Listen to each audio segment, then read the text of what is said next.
Nah, sekarang kalau kita lihat ada potensi di Indonesia itu ada, di era VUCA-nya ada beberapa, tapi saya mau bahas saja nomor 6 langsung ya. Itu adalah lack finansial akses, artinya kekurangan akses untuk ke finansial. 70% dari 60 juta UMKM yang belum memiliki akses ke lembaga jasa keuangan untuk biaya usahanya. Ini masalah. Mereka banyak yang terjebak ke rentenir, terjebak jual asetnya, apa segala macam. Padahal saya sendiri itu kesulitan untuk menyalurkan pembiayaan. Gitu. Nah, ini yang nggak ketemu. Oke, next. Nah, problemnya angka pengangguran di Indonesia, terus sistem pembelajaran diterapkan lebih terfokus bagaimana menyiapkan para siswa cepat lulus. Itu ya yang saya terima ya. Tapi masalahnya kita sendiri praktek di lapangannya sangat kurang. Waktu zaman saya tadi, ya kan nggak tahu ya sekarang Ibu ya, gitu. Terus merasa takut untuk mengambil kesempatan dari peluang. Adik-adik, jangan takut bangkrut, jangan takut rugi. Nyemplung dulu deh. Insya Allah kalian, selama kalian itu amanah ya, selama kalian itu bersungguh-sungguh, sukses di depan mata. Saya sudah membuktikannya. Semua hal baru saya nggak takut, saya jalani dulu. Walaupun saya berdarah, saya nangis, ya kan, istilahnya saya berkeringat darah, istilahnya air mata darah, tapi alhamdulillah semua ada hasilnya. Percayalah, usaha tidak membohongi hasil, adik-adik. Gitu. Jadi jangan takut. Kalau Anda punya ide apa, wujudkan itu. Nah, masalah-masalah tadi solusinya adalah coba kita manfaatkan teknologi dengan membangun bisnis startup, sudah jelas ya kan. Problemnya adalah seperti tadi, gimana caranya untuk supaya startup itu masyarakat mau download, mau login. Masalahnya kan di situ. Ada satu perusahaan MMDC namanya, saya kemarin lagi diskusi sama mereka, punyanya Mardigu, grupnya Pak Mardigu. Itu mereka mau launching program itu dengan budget pemasaran sekitar hampir 100 miliar rupiah. Gitu. Saya bilang, buat apa kamu buang-buang duit segitu banyaknya? Ya kan?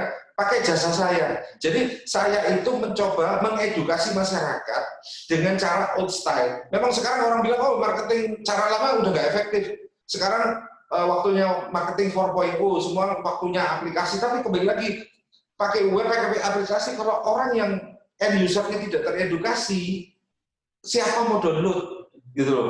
Saya aja sekarang banyak lihat di IG saya, di Instagram saya, download ada program ini, program ini. Saya nggak mau download. Kenapa? Buat apa? Handphone saya pun cuma paling isinya Traveloka, link, ya kan, terus mobil banking itu aja. Yang lainnya saya nggak pakai lagi karena saya nggak tahu perlunya apa. Nah, saya di sini mencoba membuka usaha, artinya apa? Saya gabungkan mereka, ayo kita coba edukasi, artinya apa? Kita temuin orang-orang yang jadi market mereka, kita edukasi. Contohnya, saya sedang coba sekarang sama Takatul, Takatul itu satu perusahaan yang mirip kayak S-Hardware. Kalau Anda bisa lihat di websitenya Takatul. Problemnya Takatul adalah apa? Traction itu mereka nggak bisa, mereka penjualannya dengan sistem online. Problemnya orang yang mau login ngecek webnya, belanja dari sana itu nggak signifikan gitu loh. Problemnya apa? Para purchasing manager di beberapa industri nggak kenal sama mereka. Nah, saya mencoba di sini adalah apa? Saya pakai bisnis keagenan. Jadi saya punya konsep adalah memperkenalkan PT Takatul ini sama beberapa perusahaan-perusahaan. Menjualnya saya nggak menjual konvensional, artinya saya nggak menjual, oke Pak, ini Pak saya punya barang ini, Bapak beli nggak? Tapi saya mengarahkan seperti ini, Bapak Ibu di perusahaan Bapak Ibu punya kesulitan apa? Oke, anggaplah saya susah cari ini, apa segala macam. Oke, di tempat kami siapkan seperti ini. Oke, nah dengan harapan barang semua tersedia, teknologinya sesuai. Tapi kembali lagi, begitu mereka tertarik, kita arahkan masuk ke webnya Takatul tadi, atau masuk ke aplikasinya Takatul tadi. Efeknya adalah Takatul tadi akhirnya bisa mendapat traksi. Harapannya kami seperti itu. Karena Pak, para purchasing manager di industri tahu, oh saya nggak perlu kemana-mana, sih ada nih namanya Takatul, seperti itu. Nah, kira-kira konsepnya seperti itu. Membangun relasi bisnis untuk keagenan dengan modal kecil dan menghasilkan profit tinggi. Saya ini bisnisnya keagenan, artinya saya kumpulkan teman-teman saya untuk jalan bersama-sama. Contohnya nyari para pensiunan, kemudian nyari UMKM yang mau dibiayai, nyari para prapensiun yang tidak mau dibiayai atau tidak mau terima pembiayaan karena mereka nggak tahu harus investasi kemana. Nah, itu modalnya nggak besar kok, cuma modal nekat. Terus terang saya modal nekat, saya kumpulkan teman-teman saya, ayo jalan cari. Koneknya ke perbankan, ya kan? Koneknya kepada lembaga keuangan. Caranya gimana? Nanti di akhir saya kasih tahu. Oke, terus membangun dan bermitra dengan para UMKM, ini wajib. Saya bisnisnya tidak mau padat modal. Saya teman-teman sudah bilang seperti itu. Saya maunya mengumpulkan orang sebanyak-banyaknya. Saya maunya gunakan orang sebanyak-banyaknya, gitu. Saya nggak mau bisnis yang memang saya nggak mau, memang teknologi tentu saya pakai, tapi saya maunya orang-orang itu yang ada di ujung pemasaran saya. Makanya saya mencoba menggabungkan antara old style marketing dengan digital marketing. Gitu. Digital marketing tidak akan jalan kalau orang itu nggak tahu apa sih produknya Anda. Nah, tugas saya adalah memperkenalkan produk Anda kepada end user-nya Anda. Next. Nah, ini scope strategi biasalah, ini teori lah, ya kan? Next. Nah, ini coba dari public benefit kita mencoba ya, ada beberapa hal seperti ini. Saya nggak bacain, nanti silakan ini di-share aja Bu. Ya, ya. nanti ada. Oke, next. Tapi saya ini apa? Intinya personal benefit yang paling pentingnya dari bisnis ini yaitu mendapat keterampilan baru di bidang yang berbeda. Jadi bos untuk diri sendiri, potensi perluas jaringan networking, waktu kerja fleksibel, mendapatkan penghasilan yang tidak terbatas. Contoh case-nya seperti apa? Coba next. Nah, begini. Kalau saya ini ya, yang paling penting adalah imajinasi. Selama Anda masih punya imajinasi, masa depan Anda cerah. Saya sudah mau kehabisan imajinasi, karena otak saya sudah mulai tua, sudah mulai ngapur, tapi saya punya tim yang masih muda-muda, yang punya ide-ide brilian, gitu. Dipadukan sama kami orang-orang tua yang sudah punya pengalaman, sama punya modal ya, saat ini. Tapi paling penting imajinasi. Jangan sampai imajinasinya adik-adik hilang. Next. Oke. Kendala yang sekarang seperti tadi saya jelaskan, UMKM, usaha UMKM itu adalah masalahnya butuh modal kerja. Perbankan mau ngasih UMKM takut macet karena sekarang hampir rata-rata pembiayaan mikro kolaps. Kalau Anda coba baca beberapa referensi beberapa perbankan yang mau ngasih pembiayaan mikro, net present not performance loan-nya itu tinggi sekali, artinya macetnya luar biasa. Nah, pegawai atau PNS yang mau pensiun yang takut adalah mereka setelah pensiun nggak bisa sejahtera. Nah, lingkaran ini nggak ketemu. Nah, di sini saya mencoba untuk menemukan ini antara UMKM yang butuh modal, perbankan yang takut membiayai UMKM karena takut macet, ya kan? Sama para pensiunan yang dapat modal dari bank tapi takut untuk investasi. Nah, next. Nah, solusinya adalah nih kesinergian pembiayaan antara UMKM dengan konsep low NPF, jaminan nasabah berpenghasilan tetap untuk mencetak pengusaha UMKM baru. Nah, tekniknya gimana? Next. Nah, ini Bu. Nih ya teman-teman ya. Nih, di sini saya ada namanya pembiayaan namanya untuk jaminan nasabah berpenghasilan tetap atau golongan berpenghasilan tetap. Artinya ini saya arahkan para pensiunan, para MPP, para PNS aktif untuk kreatif dan produktif. Artinya seperti apa? Next. Nah, itu saya arahkan. Contohnya nih, saya punya workshop konsultasi field trip pendampingan jaminan nasabah untuk bertahap. Artinya apa? Di sini ini saya punya semacam usaha ikan, ya kan? Dikelola oleh profesional, gitu. Anggaplah profesional ini Anda. Nah, yang ditakutkan para orang investor adalah ini setelah saya investasi di sana barangnya kejual atau enggak. Oke, nah saya di sini mencoba menggabungkan para investor ini kepada mereka. Mereka saya sambungkan lagi kepada buyer. Artinya, contohnya seperti coba Bu, next.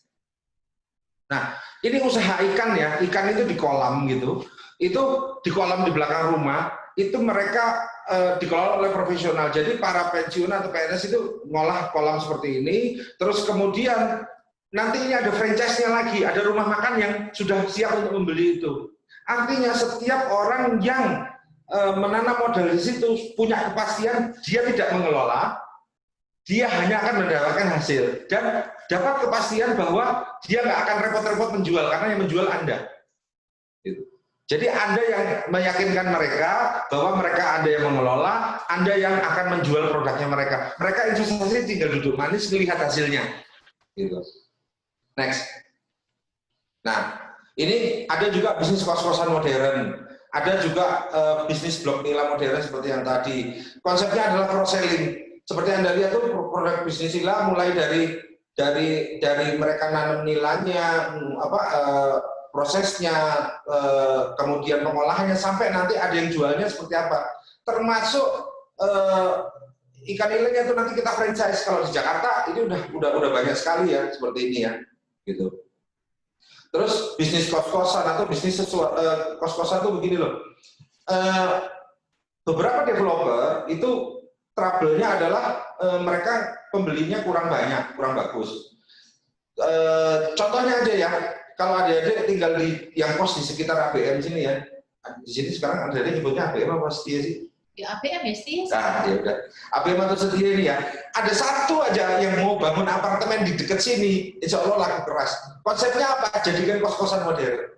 Karena ini konsep ini saya jalankan di dekat IPB, kampus IPB Bogor. Artinya orang saya suruh investasi di sana, tapi jaminannya apa? Anda yang nanti yang kelola kos-kosan itu. Anda nanti yang mencari siapa yang akan kos di sana. Kira-kira seperti itu. Oke, next. Nah, ini yang blok nila modern. Tadi cukup investasinya 10 juta. Ada yang 50 juta, ada yang 106 juta. Gitu. Next. Nah, ini ada juga kita pakai Tanifan, kerjasama sama Asosiasi Franchise Indonesia. Seperti ini. Tapi artinya begini loh, adik-adik. Peluang di sekitar kalian tuh banyak sekali gitu loh. Tinggal Anda tuh mau nggak gabungkannya dengan opportunity yang ada. Nah, saya di sini mencoba, kalau adik-adik berkenan, saya ini tahun ini insya Allah akan buka cabang di Kota Malang. Kalau adik-adik mau, silahkan bergabung sama saya.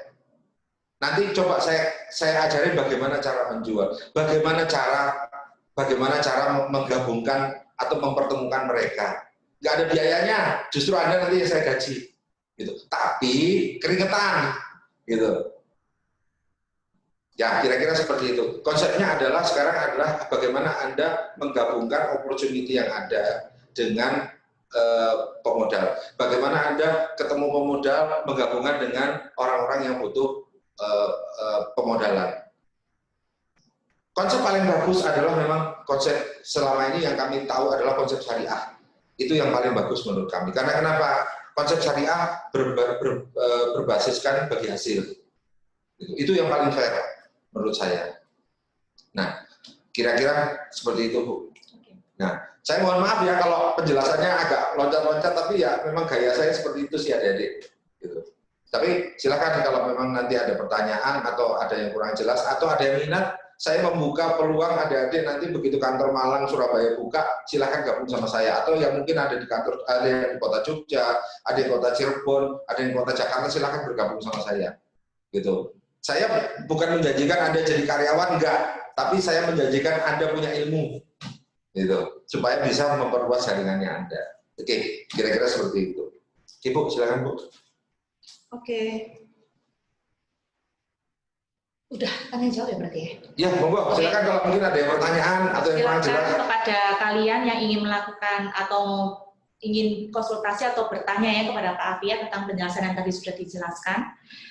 Tetapi di sini saya terima kasih sekali Pak Afia bahwa Bapak memberikan peluang untuk adik-adik ini sukses dan bergabung kepada kantor Bapak. Ya. Dan insya Allah kalau memang ada bisa disampaikan pada kita untuk kita share ke mereka. Siap. Jadi lewat WhatsApp kali juga ya. Silakan kalau ada yang mau pertanyaan bisa mungkin ditulis ya di message, nanti kita baca satu-satu. Nah sambil oke, ada yang mau bertanya nggak bisa nulis deh di message-nya ya, nanti kita bacakan.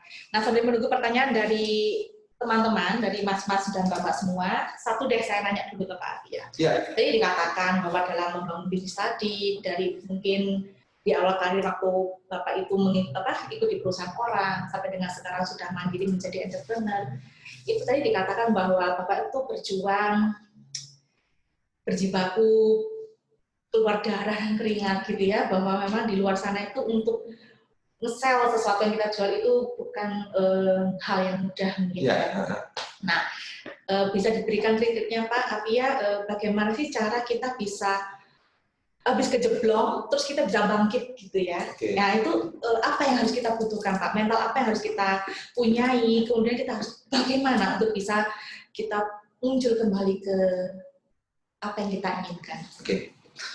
Ada 2 cerita waktu itu, Bu. Saya ingat sekali karena itu berkesan sekali di hati saya. Satu, waktu saya jadi marketing, saya bawa barang saya ke salah satu agen besar, gitu. Nah, apa yang saya datang ke sana, pemiliknya bilang, nanti aja saya siap repot. Udah. Saya nggak cuma itu.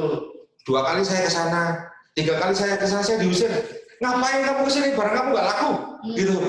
Tapi ke-4, ke-5, ke-6, akhirnya dia bilang gini, kamu tuh sudah diusir, masih balik lagi ke sini gitu. Kamu barangnya apa sih? Saya coba, gitu. Akhirnya mereka walaupun coba dari sedikit, begitu dengan berjalannya waktu, Bu, dia jadi pembeli saya nomor 1 terbesar, gitu. Ada 2 kemungkinan di sini. Satu, dia kasihan sama saya, atau dia jijik sama saya, karena saya diusir balik lagi, gitu. Tapi adik-adik, tolong poinnya satu, jangan menyerah, hantem terus, gitu. Datangi terus tuh marketing, calon customer, gitu. Terus yang kedua, tadi pertanyaannya Bu Rina adalah bagaimana kalau sebelum balik lagi ya Bu ya. Adik-adik saya kasih tahu, belajar itu pakai ongkos, nggak ada yang gratis. Tahun 2000 saya lupa ya, 2004 2005 gitu ya. Saya kan kerja di grupnya Samsung tuh. Saya sudah jadi semacam GM ya. Terus teman saya ngajak, ngapain kamu kerja kayak robot, ya kan? Berangkat pagi pulang sore, lebaran masuk terus, karena saya di manufacturing kan. Kerja sama saya di tambang. Apa yang saya lakukan, saya tinggal, karena saya tertarik ya sama bisnis itu. Saya tinggal itu bisnis itu, posisi yang sudah nyaman, saya pindah ke perusahaan tambang batu besi, iron ore di Kalimantan Selatan. Woi, gagah, ya kan? Penambang. Tapi apa yang terjadi? 1 tahun kemudian saya pulang, cuman bawa celana kolor sama uang 500.000. Itu istri saya nangis, karena semua barang saya jual, karena saya bangkrut, ditipu orang. Gitu. Tapi dari situ saya balik lagi. Kenapa? Saya sudah tahu ternyata begini caranya supaya nggak ditipu orang. Adik-adik, itu jangan menyerah. Seberat-beratnya kalian mengalami suatu masalah karena bisnis gagal apa segala macam, jangan menyerah. Lakukan lagi. Saya percaya, kembali lagi tadi, usaha itu tidak membohongi hasil. Terus yang kedua, Allah itu sayang sama kita. Kenapa? Kalau kita terus berusaha nggak berhenti-berhenti, tinggal tunggu waktunya aja. Gitu. Nah, seperti itu, adik-adik. Kira-kira seperti itu. Jadi, besarkan hati Anda sendiri, jangan menyerah. Ingat, Allah itu sayang sama Anda selama Anda terus berusaha nggak berhenti. Kira-kira seperti itu. Itu prinsip hidup saya sampai detik ini. Gitu. Itu sih, Bu. Iya. Memang perlu tahan mental yang luar biasa sekali. Harus. Yang jelas itu malunya dikikis. Ya. Orang marketing ya. Dan untuk menjajakan satu produk itu, apa yang kita jual itu memang itu tadi, mencari channel, relasi, dan malunya yang dicopot. Iya, betul. Gitu. Kalau masih malu, jangan kerja jadi orang divisi pemasaran deh, gitu, di rumah aja. Gitu, atau kerja di belakang meja. Tapi ingat, divisi marketing, orang-orang yang marketing itu menawarkan penghasilan unlimited. Iya, betul. Di situ. Dan jangkauannya lebih cepat naik. Yes, kan? gitu. Memang begitu. Saya buktikan ya, dengan teknik marketing saya, setiap perusahaan baru, Bu, saya pasti melejit sampai top, begitu. Karena apa? Ya ilmu marketing. Serangkaian bujuk rayu kalau orang-orang bilang. Oke, ini ada beberapa pertanyaan dari mahasiswa. Tadi mana ya? Chat. Nah, ini dari Mbak Yuan Nurul Fitriana.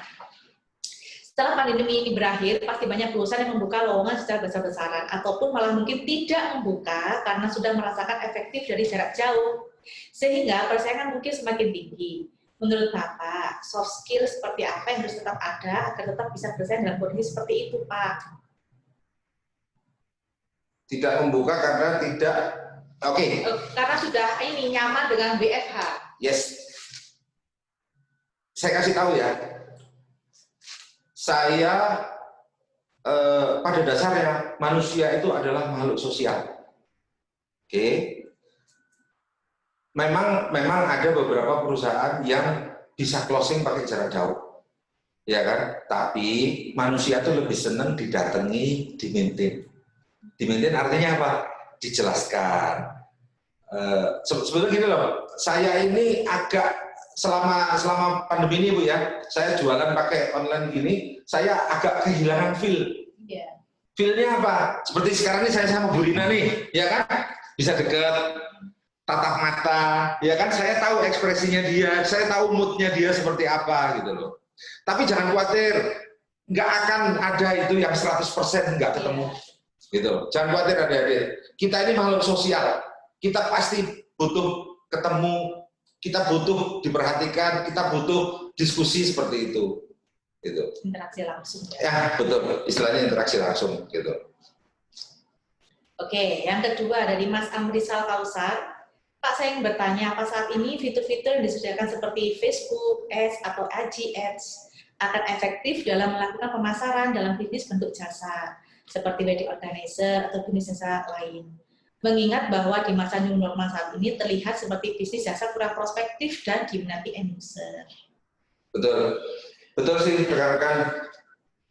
Problemnya sekarang seperti wedding organizer itu, problemnya sekarang itu memang karena pembatasannya. Iya, tapi kembali lagi, selama masih ada orang mau menikah, jangan khawatir, Anda nggak akan kehilangan rezeki Anda, gitu. Kecuali orang sudah menikah sama robot, ya kan? Mungkin nggak perlu. Karena kenapa?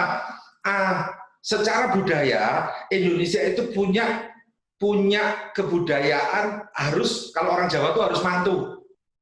Sampai kiamat itu nggak akan hilang tuh kebudayaan itu. Gitu. Percaya sama saya. Sekarang memang seperti itu, tapi nanti sebentar lagi wedding organizer akan tetap kok.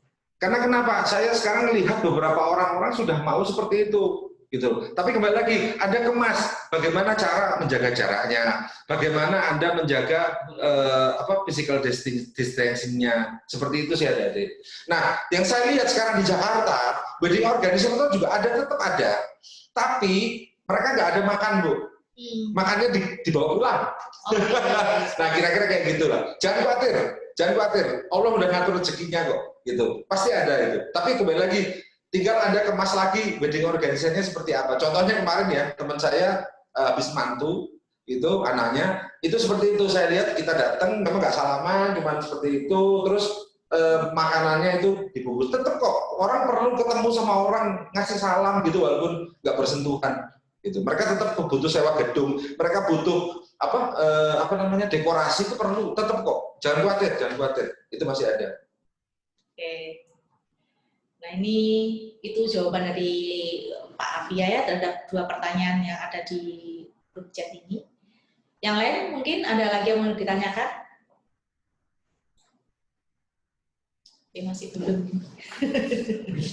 Habis. Jangan khawatir adik-adik. Selama Anda tidak kehilangan imajinasi Anda masih punya masa depan. Jangan khawatir, benar. Tapi yang jelas Anda memang harus berani mengambil risiko. Jangan takut jatuh. Ya kan? Kalau orang mau jadi nelayan, ya jangan takut tenggelam, jangan takut dimakan ombak, ya kan? Kalau orang mau jadi pembalap, ya jangan takut kecelakaan atau serempet atau tabrakan gitu. Nah, kira-kira seperti itu. Oke, ini ada lagi Pak, satu masuk dari Fahmi. Mau nanya, setelah sudah mempunyai sebuah produk, strategi apa yang harus saya lakukan untuk memasukkan produk kita di perusahaan retail dan mekanisme bagaimana? Oke. Mas Fahmi, bisa tahu produknya seperti apa? Jasa atau produk? Bisa di-unmute Mas Fahmi, di-unmute suaranya, biar bisa ngobrol. Fahmi. Iya, Bu. Ya, ini ada pertanyaan Pak. Mas Fahmi, produknya Anda apa kalau saya boleh tahu? Produk seperti ini, keripik sama minyak kayak apa ini, minyak cengkeh. Minyak cengkeh. Itu marketnya Anda kemana? Dia dari Ambon. Marketnya itu kayak ini, Pak, kayak semua kalangan kalau untuk minyak cengkeh. Minyak cengkeh. Anda produksi sendiri? Iya, produksi sendiri. Oke. Mau saya bantu jual? Barangnya bagus ini. Langka soalnya. Karena otentik produknya Anda. Minyak cengkeh untuk apa Mas? Produksinya lebih besar sih nggak apa-apa karena sumber daya yang di tempat saya ini cengkeh, minyak cengkeh itu berpotensi masih banyak dan kurang buat diolah. Oke. Khasiatnya apa Mas Fahmi? Bisa dijelaskan? Khasiatnya minyak cengkeh ini ya ada bisa buat produk tambahan buat parfum, makanan, sama juga itu bisa untuk kesehatan. Kebanyakan kayak kosmetik sih penggunaannya. Cuman market yang mau disasarkan ini masih sulit mau kemana. Apalagi untuk produksinya itu masih di Indonesia Timur, akses buat mengekspornya ke luar maupun dikasih barang-barangnya ke luar daerah dari Maluku memang sulit karena akses. Mas Fahmi, Anda punya brand sendiri atau memang Anda mau mencoba membuka brand sendiri atau sudah ada brand itu? Mau mencoba buat brand sendiri. Oke. Jadi memang sama minyak kayu putih, Pak. Jadi kerjasama sama orang memang yang udah pengelola, kerjasama kita beli hasilnya, lalu dibuatlah sebuah brand itu menggunakan brand saya sendiri. Oke. Anda posisi sekarang ada di mana? Posisi ini lagi di Malang, Pak. Wah, bagus ini. Bisa ketemu dong. Kamu ketemu Pak Fia aja. Mau nggak kita diskusi supaya saya bisa jual produk Anda? Oke, Pak. Nah, gini, Anda punya keunggulan. Kenapa produk Anda ini sekarang menyangkut apa ya, daya tahan tubuh, kesehatannya kan pas nih dengan musimnya nih. Itu, ya kan? Karena kenapa? Saya baru saja bangun manufacturing hand sanitizer. Saya baru bikin pabrik hand sanitizer. Kenapa? Saya lihat potensinya luar biasa. Betul aja. Begitu saya sampaikan dengan agent-agent saya, sekarang kapasitas produksi saya, ampun-ampun deh, orang pabrik itu 24 jam nggak tidur. Gitu. Karena terus bikin. Nah, kalau memang Anda sudah punya brand sendiri, Anda ingin masarkan itu, kalau boleh, supaya nggak mengganggu teman-teman yang lain, ayo kita diskusi yuk, detail. Mungkin nanti bisa dibantu Bu Lina ya, untuk komunikasi sama, saya ada general manager saya di sini, kebetulan saya lagi kasih tugas dia untuk cari produk, sama mengembangkan market Jawa Timur ya, gitu. Kalau Anda berkenan, kebetulan Anda di Malang, boleh nanti ketemu sama GM saya. Ya, nanti saya bantu. Ini seru nih, Anda punya produk, saya punya jaringan, ayo kita kerjasama. Siapa tahu Anda nanti jadi konglomerat, ya nggak? Asik. Boleh, bagus, ide bagus. Tapi ingat ya, Anda harus punya brand sendiri, ya kan? Bukan ngambil dari barang orang lain. Kalau Anda ngambil barang orang lain, brand orang lain, nanti yang kaya orang lain bukan Anda. Oke? Iya, Pak. Oke, Sip. Boleh Bu, nanti dibantu kontaknya ya. Nanti saya diskusi ya. Kasih ke nomornya Pak ya. Oke Mas Fahmi, good luck untuk bisnisnya. Mungkin yang lain ada yang mau disampaikan? Untung-untung ini Mas Fahmi bisa dapat rezeki ketemu dengan Pak Afia pas kebetulan ada di Malang juga. Ada yang lain? Rekan-rekan, saya ini punya jaringan namanya PPOB. Apa ya? Anak-anak tuh bilang payment gateway lah, semacam gitu. Jadi tempat orang bayar listrik, bayar ini apa segala macam gitu. Nah, kemarin saya cek mereka itu pelanggannya itu tiap bulan itu sekitar 400.000 orang yang pakai jasa payment gateway-nya kita.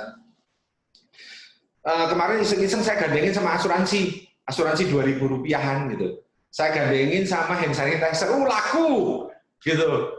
Nah, maksud saya gini loh, teman-teman punya produk apa atau mungkin punya ide apa, ayo kita brainstorming gitu. Saya suka seperti itu karena apa? Anda ini luar biasa sebetulnya, idenya banyak, kemampuannya ada, kepalanya masih fresh, ya kan belum mikir seperti saya mikir tagihan ini utang segala macam ya kan.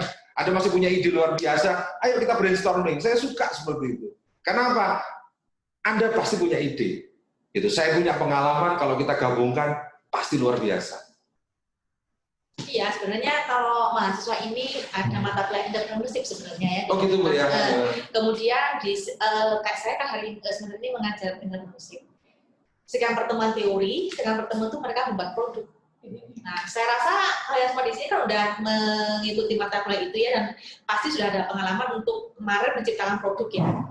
Nah, saat ini yang di kelas saya itu ada beberapa banyak yang memang memproduksi barang-barang sesuai dengan zaman sekarang nih. Ada yang memproduksi hand sanitizer, ada mereka yang kelompoknya membuat jamu COVID, kemudian dipasarkan. Kemudian ada lagi yang saya suka itu dia membuat suatu dress ya dari atas sampai bawah itu memang ditujukan untuk menghindarkan kita dari droplet tadi, mulai dari jaketnya, APD tapi itu ya? APD tapi lengkap tapi cakep gitu loh, Oh, gitu. sama kayak anak muda gitu. Cuma saya nggak bisa tunjukkan ininya ya, PowerPoint-nya. Itu sudah langsung ada ininya, ada sama maskernya, sama jasnya itu keren. Jadi sebenarnya kalau anak-anak ABM sih jago untuk memproduksi barang-barang seperti itu, cuma memang belum sampai ke marketingnya yang lebih jauh lagi ya, karena kita terkendala waktu yang hanya efektif kuliah 3 bulan. Ya. Adik-adik, saya membuka peluang untuk Anda konsultasi dan bekerja sama memasarkan produk sama saya. Saya punya jaringan memang nggak terlalu banyak sih teman-teman. Saya cuma punya jaringan dari Banda Aceh sampai Ternate, gitu. Nah, siapa tahu ada yang cocok, siapa tahu ada yang punya produk, atau Anda punya ide gitu loh. Ayo kita wujudkan ide itu. Gitu. Ayo. Kira-kira seperti itu. Gitu. Iya. Tapi ingat ya, jangan mimpi jadi karyawan deh. Karyawan tuh nggak ada gajinya, nggak bisa kaya. Percaya sama saya. Paling ya memang sih kebeli mobil, anak-anak kuliah, kebeli rumah satu, habis buat nyicil di bank. Berhenti jadi karyawan, ayo jadi entrepreneur. Gitu. Tapi memang perlu ketabahan hati, keberanian luar biasa gitu. Modalnya itu yang memang kita harus. Oh, ini ada lagi Pak. Dari Yosua Filipus, apakah seorang marketing harus bertanggung jawab secara langsung pada produk? Dalam artian ketika memasarkan satu produk, dianya harus jujur dengan kondisi kualitas ataupun bahkan kuantitas suatu produk yang dijual. Tapi dengan catatan kemudian produk yang dia jual akan tidak laku kalau dia jujur. Ya. Jadi gimana Pak? Begini, saya terkenal di teman-teman saya jual barang busuk. Artinya begini teman-teman, kalau itu barangnya bagus, ya gampang dijual, saya juga bisa, semua orang juga bisa, anak saya juga bisa. Tapi kalau barang itu jelek bisa kejual, ya kan? Itu baru namanya marketing. Nah, gini loh, satu teman-teman, barang kita memang tidak sebagus punyanya merek A atau merek B. Tapi kembali lagi, sebelum Anda menjual itu, Anda harus punya kebanggaan tersendiri sama produk itu. Nah, jangan Anda mau menjual produk yang Anda sendiri nggak yakin produk itu bakal laku. Karena itu kita nanti akan terimajinasi barang nggak laku, barang saya nggak laku. Jangan. Kalau kita jual barang kita pasti yakin, wah ini pasti boom, wah ini pasti hebat nih, barang bagus segala macam. Karena kenapa? Begitu Anda punya keyakinan seperti itu, begitu Anda menjelaskan kepada calon pembeli, pembeli itu akan ikut dalam alur ini ya, betul. Jadi kalau Anda jual barangnya kurang bagus, jangan merasa barang itu jelek, jangan. Kalau perlu, ini barang terbaik yang pernah saya jual. itu nanti akan secara sugesti Anda akan meyakinkan seperti itu. Tapi kembali lagi, kita nggak bisa bohong juga. Artinya, bukan maksudnya gini loh, mungkin ada seperti gini, barang saya ini harganya mahal, ya kan? Lebih mahal daripada barang A atau barang B. Gitu. Tapi saya bisa bilang seperti ini, Bapak, Ibu, memang harga kami adalah harga premium, ya kan? Kebetulan jasa ya, yang saya jual ini jasa. Bapak Ibu, barang saya memang kalau harga mahal bukan, tapi kami ini premium. Karena kenapa? Pelayanan kami adalah pelayanan premium. Kebetulan saya jual jasanya asuransi ya. Jadi saya itu pelayanan after sales-nya itu yang akan saya tekankan seperti di situ. Gitu.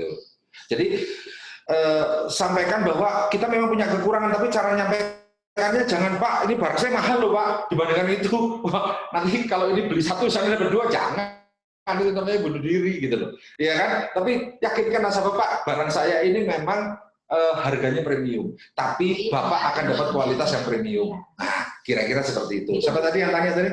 Nggak ditunjukkan keunggulannya Pak ya, ya premium. Gitu. Gini. Oh ya, Pak Afia nih saya baru saya ingat bahwa kita kan sekarang ada di gedung ini, ABM Group ya. Yes. Nah, ABM Group ini adalah fasilitas dari kampus. Ini juga untuk kalian semua ya, info saja bahwa ruangan ini memang diciptakan untuk sebagai ruang inkubasi bisnis bagi mahasiswa yang ingin terjun ke entrepreneur. Nah, di sini memang ada satu PIC dosen yaitu Bu Dunita ya. Jadi kalau Anda memiliki ide atau memiliki produk yang akan dibuat bisnis apalagi masuk ke dalam startup, nah bisa nanti berembuk di sini. Biasanya Bu Dunita, dosen kami itu secara berkala melakukan pertemuan antara mahasiswa dengan UKM, owner-owner UKM. Jadi mereka bisa saling sharing info, kemudian bagaimana membangun suatu jaringan atau relationship seperti itu juga. Yeah. Jadi ruang ini nanti dipakai loh ya untuk kalian yang nanti akan istilahnya memiliki keinginan untuk bisa mengembangkan usaha kalian ada di ruangan ini juga. Jadi kampus juga memfasilitasi ruangan ini di ABM ini. Teman-teman, adik-adik, saya saya ini lebih nyaman kalau bisa mengembangkan potensinya adik-adik. Kenapa saya harus terus terang ya, ini kita bicarakan alma mater ya. Kenapa saya harus besarkan atau mensukseskan teman-teman lain yang bukan dari alma mater kita, gitu. Sedangkan Anda sendiri kan adik-adik saya, kenapa nggak Anda yang prioritas saya, gitu. Saya membuka itu, gitu. Jadi artinya gini loh adik-adik, saya siap membantu Anda. Karena kenapa? Kapan lagi saya bisa kasih ini ke alma mater? Saya ini sampai hari ini masih bangga loh jadi alma maternya ABM, gitu. Walaupun sekian tahun saya ada di luar ya, gitu. Tapi saya bangga gitu. Ya makanya itu, saya mendingan saya mau bantu adik-adik. Kalau yang penting adik-adik itu mau terbuka, mau berubah, ya kan? Punya ide-ide apa? Ayo gitu loh. Saya nanti siap Bu, kalau mamanya diundang ke sini gitu ya. Diundang ke sini, Pak, ke sini tanggal sekian. Ayo saya mau kok. Gitu. Berarti nanti mungkin kapasitasnya dengan Bu Dwita, bukan dengan saya kan hanya di... Ibu saya kasih tahu aja ya, hari ini sebetulnya saya itu ada rapat umum saham, tapi saya geser, karena apa? Saya mau datang ke sini, saya kangen sama kampus saya. Gitu loh. Sama Pak Afia ya atas segala effortnya hari ini untuk kalian semua hari ini. Jadi nanti insya Allah kalau ada kesempatan, mungkin Pak Afia juga ada waktu luang pas ke Malang, nanti kita agendakan 1 jam 2 jam untuk sharing dengan adik-adik. Ya. Nanti kita ketemunya di sini juga bisa. Gitu. Nggak harus saya waktu sempet ya enggak ya, diundang pun saya insya Allah saya coba. Oke. Ya. Jangan khawatir Bu, yang penting untuk adik-adik ya. Iya. Nah, gitu. Yang penting untuk adik-adik. Gitu. Iya benar-benar. Oke, terima kasih banyak. Ada lagi yang mau ditanyakan? Ada lagi? Kalau nggak mau nulis bisa di-unmute deh, langsung nanya langsung gitu sama Pak Afia. Saya tunggu. Nanti saya kasih, adik-adik gini ya, saya ini lagi proses persiapan buka kantor cabang Malang. Jadi kalau nanti memang adik-adik berkenan, kalau kantor cabangnya ada, nanti saya informasikan ke Ibu. Saya itu kantor cabang saya konsep terbuka. Artinya siapa saja boleh datang, siapa saja boleh brainstorming di sana, siapa saja boleh diskusi di sana. saya siapkan tempat, ada kopi, ada gula, ada kopi, ada makanan kecil, ada Indomie, free. Di sana untuk duduk sama-sama brainstorming. Tapi bicara yuk bisnis. Di sana ada beberapa orang-orang perbankan, mantan perbankan, ada beberapa orang-orang mantan industri manufacturing, ada beberapa orang-orang jasa. Nanti kumpul semua di sana. Gak apa-apa main aja, tapi nanti ya kalau kantornya udah representatif ya sekarang masih dibongkar-bongkar soalnya. Gitu Bu. Saya siapkan itu memang ada ruang khusus untuk ayo datang welcome, kita diskusi, Anda punya produk apa? Ayo, ini gimana caranya masarin? Ayo kerjasama masarin karena saya punya agen di beberapa kota di Indonesia. Gitu. Sangat senang sekali atas apa yang ditawarkan oleh Pak Afia kepada kita semua. Terima kasih banyak sudah mau berbagi untuk kampus kita. Ya Bu, sama-sama. Adik-adik jangan lupa ya, saya sampai hari ini bangga dengan kampus saya. Ya. Yes, sama. Oke, nggak ada lagi pertanyaan. Ya. Bisa saya closing ya? Oh, ada lagi. Pak, saya supplier kopi Flores Bajawa dan sudah dapat bayar 2 orang yang bermain ekspor kapal daling yang mau ambil kopi Flores Pak. Dari Richard, coba dibuka, unmute. Richard, halo, Pak. Mana orang? Oke, ini mahasiswaku dulu nih. Hai. Halo. Saya alumni ABM Bu, baru lulus. Tapi aku tertarik tinggalnya Ibu. Oke. Gimana Mas? Nah, ini gini Bu, aku kan udah setahun main kopi. Aku udah setahun nggak main kopi, Bu Rina. Jadi ya aku pasarin pertama main lokal ke kafe-kafe gitu. Nah, udah berjalan sampai Surabaya, sampai Bandung. Terus ada yang ngambil, terus ada yang udah nggak ambil lagi. Nah, dan sekarang, waktu aku main-main badminton, kenal sama orang. Terus teman badminton aku ini, dia ekspor kopi ke Italia, Spanyol, sama Ukraina, Bu. Wah, hebat. Nah, terus aku udah kirim sampel, orangnya di Jakarta. Sampelnya udah masuk, harganya udah pas, tinggal nunggu aja. Sekarang lagi sesuaikan standar ekspornya dia. Terus aku juga dapat buyer dari Bali juga. Dia juga koperasi gitu, Bu. Koperasi, dia juga main ekspor. Kayak gitu, Bu. Jadi aku kayak pingin ketemu bapaknya. Boleh? Anda di mana sekarang posisi? Di persis depan ABM, Pak. Oh. Atau main di sini deh. Ayo kita diskusi. Pak. Soalnya tertarik banget aku sama Pak. Saya baru minggu lalu belanja kopi dari Aceh itu sekitar 1000 kilo sih. Nah, belum banyak sih. Saya baru belanja itu untuk beberapa teman-teman di Jakarta gitu loh. Iya. Nah, kamu buat produk enggak? Kalau ini Flores Bajawa, Pak.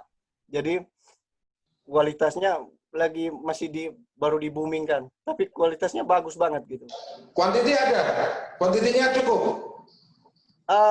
Kan ada giling basah sama giling kering, Pak. Kalau giling basah sebulan 40 ton, 3 kali panen setahun.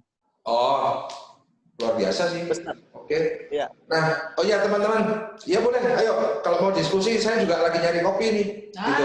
Kebetulan Mas, alhamdulillah. Cuman terus terang saya belum pernah nih nyoba kopi Ternate ya. Saya memang dari dulu saya mainnya ke Aceh, minum kopi di sana. Akhirnya saya kirim ke teman-teman di Jakarta ya. Ya. Nah, cuman ada memang kemarin teman-teman nyari yang apa sih mereka bilang level 3. Kualitas 3, sorry. Nah itu saya nggak tahu buat apa, tapi mereka pesannya banyak. Gitu, 1 ton, 2 ton gitu. Iya Pak, soalnya kebanyakan kalau perusahaan apalagi kalau kayak kapal api gitu kan banyak ngambil kopi asalan, grade 3 gitu. Oh iya grade 3, betul, ya. Kamu grade berapa? Tergantung pesanan Ibu. Kalau grade 1 itu yang bagus, punya yang sortir pakai manual sama huler. Oh. Aduh sayang nih, marketing manager saya yang di Jakarta nggak ikut. Dia baru aja kemarin nyambungin dari Aceh ke Jakarta ngambil kopi yang grade 3 itu. Kebanyakan Aceh sih Pak, soalnya specialty dia. Oh udah gitu. Nomor 1 udah kalau Aceh punya. Oh. Kalau saya sih terserah kopi mana yang penting jadi duit. Oh ya, adik-adik saya ingatkan satu. Kalau Anda punya bisnis, yang paling Anda perhatikan adalah satu pembayaran. Hati-hati ya, gitu. Banyak penipu, banyak orang yang nggak berkomitmen, ya kan? Lebih baik memang saran saya hati-hati dalam pembayaran. Pastikan yang Anda mau kirim barangnya itu orangnya qualified dan cukup untuk mempunyai kemampuan untuk membayar. Kalau mereka punya giro atau cek, pastikan dengan orang bank mereka punya dana. Terus yang paling penting lagi, kalau ekspor pastikan LC-nya tidak bermasalah. Ya. Terus yang paling penting adalah biasakan semua keluar masuk pengeluaran Anda, penjualan pembelian Anda pakai rekening koran. Karena itu akan membantu Anda suatu saat jika Anda perlu pembiayaan dari perbankan. Terus lakukan itu dengan sepenuh hati, tinggal tunggu waktunya Anda berhasil. Amin. Oke Mas Richard, ditunggu ya kalau memang mau cepat ke sini ya, monggo. Tapi kalau memang di tempatnya Pak Afia pribadi, silakan ya, nanti bisa ngomong ke saya, nanti saya kasih tahu. Ini teman-teman ada yang di Jakarta nggak ya? Kira-kira? Ada di Jakarta nggak? Nah, di-unmute soalnya, di-mute. Oh gitu. Kalau ada yang aja tulis message saya di Jakarta atau tidak di message ini loh, bisa kan? Kalau nggak ada ya berarti nggak ada. Berarti Pak Afia, apakah Pak Afia juga pernah mengalami hal tadi Pak, misalkan kayak dibohongin waktu pembayaran? Sering. Banyak apa enggak Pak? Terus gimana Pak? Pernah? Ya itu risiko ya. Kadang-kadang saya itu kan bodoh ya. Jadi ya gitu, kena giro, ceknya kosong, ya kan, gironya blok. Barang udah dikirim? Kenapa? Barang udah dikirim gitu. Tapi contoh nih sekarang ya, saya ini lagi suplai untuk sembakonya Kemensos. Nggak banyak sih, cuma 50.000 paket. 50.000 paket tuh beras tuh sekitar 250 ton, ya kan, sarden, minyak goreng, apa segala macam gitu. Nah, itu kebetulan saya pembelinya. Tapi saya komitmennya apa? Satu, saya buka PO ke para penjualnya. Yang kedua, komitmennya apa? Kalau dia perlu DP, saya kasih DP. Nah, sisanya setelah cash on delivery. Nah, seperti itu. Intinya gini loh, kalau orang mau bisnis benar-benar mau beli, pastikan dulu kalau dia perusahaan, mau nggak buka PO. Ya kan, atas nama perusahaan. Terus pastikan kalau dia mau DP apa segala macam, minimal ada tanda jadi. Harus, jangan nggak pakai tanda jadi. Terus usahakan jualannya itu adalah mau dikirim barang sudah sebagian dibayar. Sampai di sana baru dilunasi. Jangan sampai di sana baru dibayar. 100% jangan. Itu nanti risiko buat Anda, apalagi Anda baru mulai usaha. Gitu. Banyak penipu di sana gitu. Itu ya, hati-hati ya teman-teman. Kalau bisa gini. Saya ini punya teman di perbankan. Itu dia punya akses untuk ngecek gini, orang ini nomor rekening ini punya akses nggak atau punya uang nggak? Itu perbankan punya loh itu akses itu. Nah itu bantu banget ngecek. Kemarin ada orang mau belanja barang saya, ya kan? Saya kan di perjanjian itu ada transfer ke nomor rekening ini dari ini gitu. Begitu saya suruh cek teman-teman nggak ada uangnya. Nah itu hati-hati ya teman-teman ya. Itu nanti Anda bisa nangis tuh. Iya nanti kayak Bapak ya pulang pakai kolor. Iya. Jangan sampai Anda ulangi cerita saya ya. Pulang ke rumah pakai kolor sama bawa uang 500.000 aja. Iya. Ya gitulah dunia usaha itu perlu dengan seluk-beluk. Tapi kalau nggak kejolok gitu kita nggak punya pengalaman memang. Iya. Cuman jangan khawatir Bu, kalaupun kita jatuh, begitu kita coba pakai lagi, Allah bantu kita. Iya betul. Ya. Oke, sudah ya. Ada lagi pertanyaan? Kalau tidak ada saya close karena waktu sudah habis. Oh, ini ada lagi satu lagi ya. Terakhir ya ini ya. Pak, apakah masyarakat umum bisa mencari informasi pada bank tentang akses akun bank seorang pembeli atau penjual? Saya bilang secara formal nggak bisa gitu. Jadi kenapa Anda harus bangun silaturahmi dengan salah satu pejabat bank, itu harus tuh. Oke. Gitu. Kenapa? Contohnya barusan tadi sebelum saya mulai teman saya dari salah satu bank BUMN datang ke sini ngobrol sama saya di sini. Dorina tadi tahu. Itu teman-teman gitu. Coba tanya teman-teman alumni, pasti nanti ada deh teman-teman alumni yang kerja di bank. Pakai akses itu. Gitu. Karena mereka juga mau kok bantu kita biar nggak ketipu. Gitu. Tapi jangan Anda pakai untuk nipu juga ya. Masalah itu nanti gitu. Oke, nggak ada lagi ya, saya tutup ya pertanyaannya. Jadi sebagai closing dari saya bahwa kita sekarang mungkin tidak lagi bisa berharap untuk menjadi karyawan di sektor formal ya Pak ya. Yes. Apalagi sekarang ini sudah masa yang sudah sangat global, banyak sekali perubahan-perubahan yang terjadi, sehingga mau tidak mau kita harus menjadi bos untuk diri sendiri. Dan itu tentu saja membutuhkan ketahanan mental dan soft skill yang luar biasa. Dan semoga apa yang nanti kami berikan kepada kalian, pembekalan soft skill series untuk calon wisudawan nanti banyak memberikan manfaat untuk kalian semua di masa depan.